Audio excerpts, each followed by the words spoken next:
I remember clearly how it began.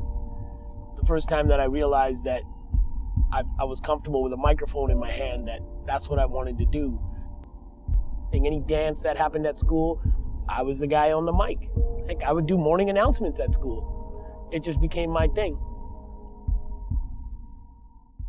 Naturally, having Indian parents, at first they were disappointed that I wasn't the Prime Minister of Canada. That's kind of what they expected from me. But eventually they realized that this is what I do, and this is kind of what I was built for. Once I started emceeing, it was on. I mean, I emceed everything. Corporate events, private events, political events, auctions, you name it. I was just like, let's do it, let's get this right now. And then I stepped off, you know what I mean? I walked away. I was still doing the private functions and whatnot, but I was off the map for 2 years. And people asked, like, where did you go, you know? I wanted to make sure everything was on point, you know? So I sat down and thought to myself, like, what are my strengths? What do I need to play up? How can I make this show the best show possible? And I realized I'm a storyteller. Every story is derived from something that really happened. All the characters in the stories, they're actually real people. Sometimes they're sitting in the crowd and they know, I can see them whispering to each other like, hey, is he talking about that time we were? Yeah, and I am. This show now that's coming up, it's the Vogue Theater. This is what it all built up towards. This is stuff dreams are made of, you know?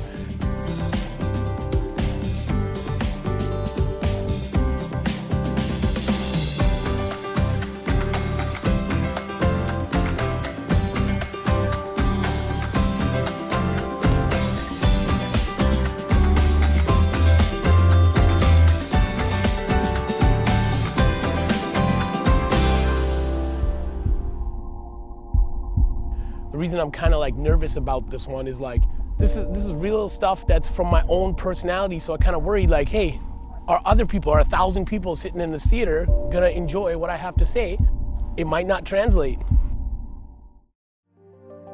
This is headquarters. This is where we plan the event right from the beginning.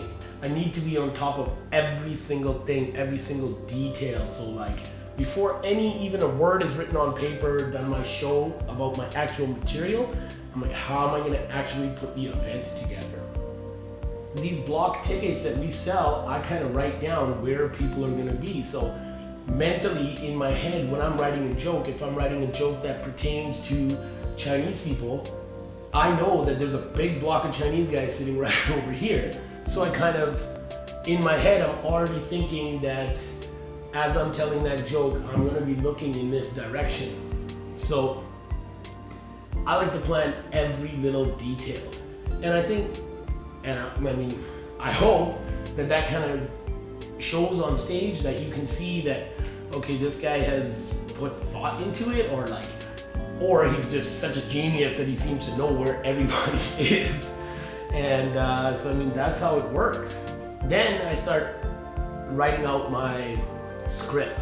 Once I have the sheet, by the time I write these down, that's it. That means the show's done. That means in my head, I have it, it's down, it's memorized. That's how it's done. Once I have this on paper, then I'm just pacing back and forth, back and forth. You know, perfect practice. They say practice makes perfect, but it's perfect practice that gives you a perfect show.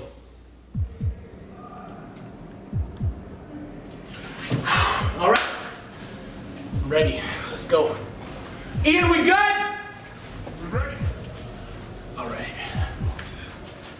So check this out. We got a big dog coming up here. He gonna rip this stage up. One of my best friends in the world.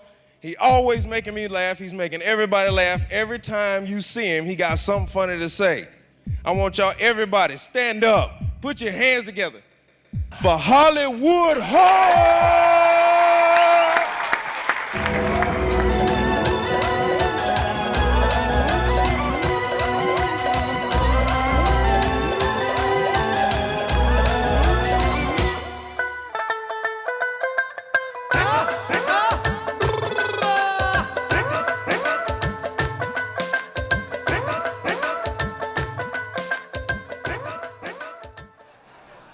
Everything is going good.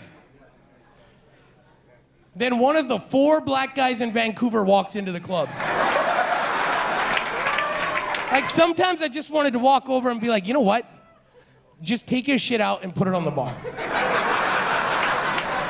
How big could it be? It's not like he's gonna line them all up and shish kebab them.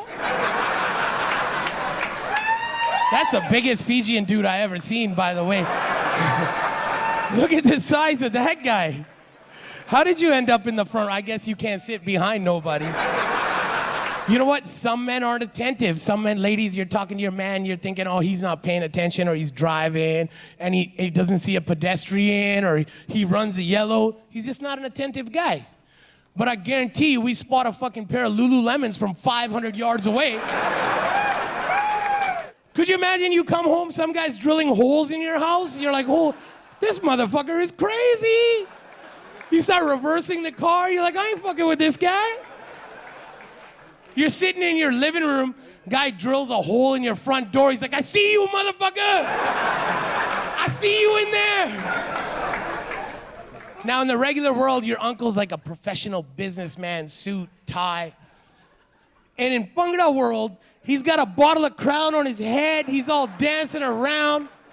He's all grinding up on the wrong auntie. But nobody cares because it's Bhangra world. I have seen this train weave in and out through tables, down the stairs, out in the parking lot, down the street, end up back on the dance floor. All the while, you just rubbing the shit out of this chick in front of you. Your parents are right in front, her parents are right in back. Everything is cool because you in Bhangra world, dog. Okay, you know what? There's this word in the Punjabi language. It's called le.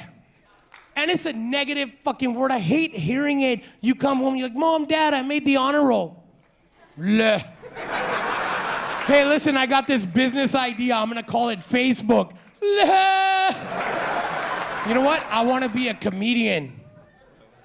Le. I've been hearing it my whole life. I wanna book the Vogue Theater. Le. I want to have a fucking 1,000 people in here.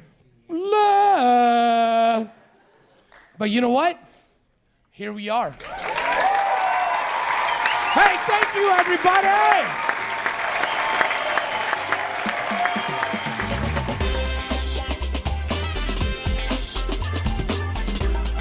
La. Comedian.